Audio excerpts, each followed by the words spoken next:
આપણે લેવા તૈયાર કરવા માટે હતા મીલુબેનને, કેમ કે એના મેકવા જવાના હતા આંગણવાડી. તો કેમ છો બધા? તમે બધા મજા જ હશો. તો જો આપણે મીલુબેનને મસ્ત મજાની બે ચોટલી લેવા માંડ્યા હતા, કેમ કે એને મેકવા જવાના હતા આંગણવાડી. તો એને જો મસ્ત મજાની બે ચોટલી લઈ દીધી છે.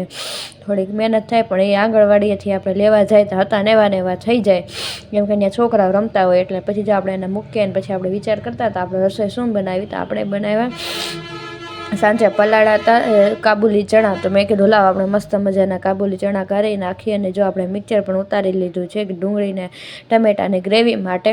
તો જો પછી રાહુલને લગાડી દીધા કામે. અને મેં કીધું લાવ કે લાવ તને કે કરી દઉં ડુંગળી ટમેટા ક્રશ. પછી જો આપણે બનાવવા માંડ્યા મસ્ત મજાની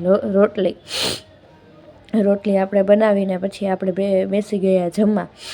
પછી આપણે જમીને બધું કામ કરી નાખ્યું, કેમ કે આપણને લાગી હતી ભૂખ જમવા. પછી આપણે કામ કરીને ચડી ગયા ઉપર સૂવા માટે. તો મીલુબેન બાજુમાં બેઠા બેઠા બિસ્કિટ ખાતા હતા કે મમ્મી લાવ મને બિસ્કિટ ખાવા દઈ. તો કેવો લાગ્યો મારો વ્લોગ? લાઈક શેર સબસ્ક્રાઈબ કરજો. Okay bye.